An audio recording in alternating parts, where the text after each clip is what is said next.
For Poland Daily News, I'm Phil Goss. The Polish Ministry of Health announced that the coronavirus pandemic is receding in Poland. Of over 71,000 tests performed, only 8,895 were positive. Unfortunately, the number of deaths is still high, with 636 people who passed away yesterday due to COVID-19.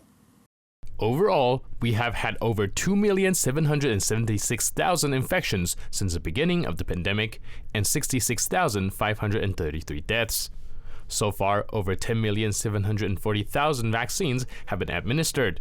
The first dose was given to over 8 million people and 2 doses to nearly 2,670,000 people.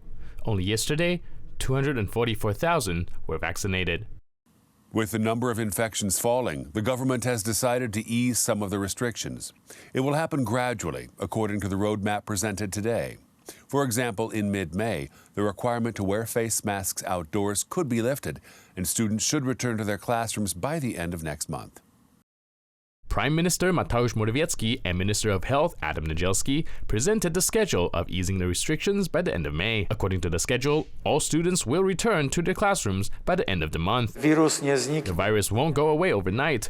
We are dealing with a very dangerous epidemic, and we must remain capable of responding flexibly to the progress of the disease. If the number of infections suddenly increased, of course, we will have to come back to certain restrictions. From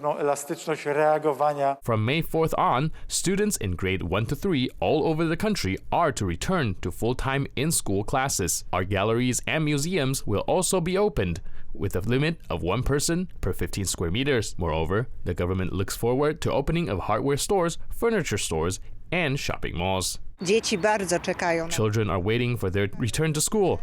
Parents are waiting, and we, the teachers, are waiting. We are a bit afraid that it will cause an increase in infections, but we trust experts.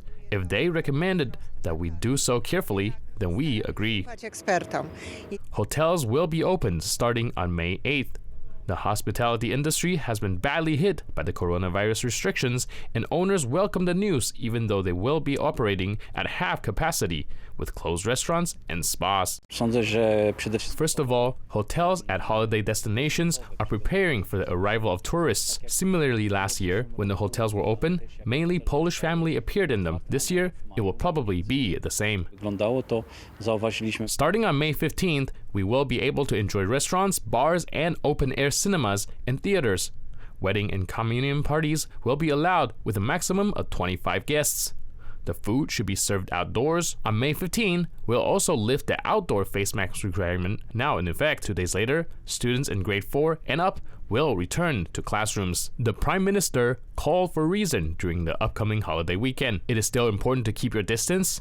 If it's not preserved, we will have to take into account that infection rate could increase again, thereby forcing a new round of restrictions.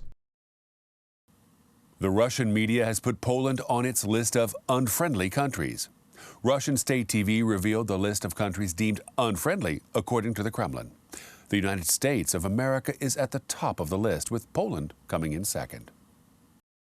Russia's Foreign Ministry spokeswoman Maria Zakharova said that the list will be consulted to limit the number of local staff working at foreign embassies, diplomatic missions, or agencies of said countries. The inclusion of Poland, one of the US's closest allies in the region with notoriously tense relations with Russia, did not come as a surprise. The fact that the Czech Republic also made the list, however, has largely been linked to the events of the past few weekends and the revelation of Moscow's alleged role in the deadly explosion of an ammunition storage depot in 2014. The diplomatic dispute that ensued led to the expulsion of some 20 Czech diplomats, over 70 Russian embassy staff. A recent study found that a majority of Czech population perceived Russia as a serious security threat to their country. Undeterred, many have taken their country's inclusion on Russia's blacklist as a badge of honor. It's like a list of recognition of which countries' efforts are most efficient in containment and isolation of the Kremlin's aggressive behavior, tweeted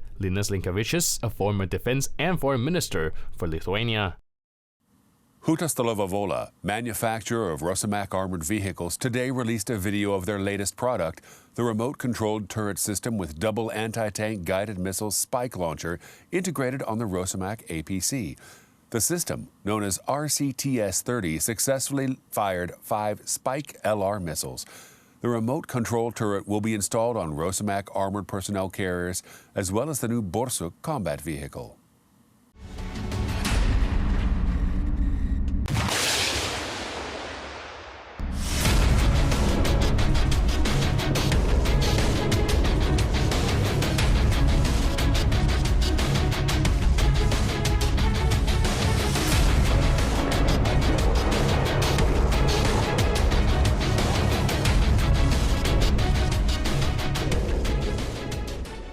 For Poland Daily News, I'm Phil Goss. Good night.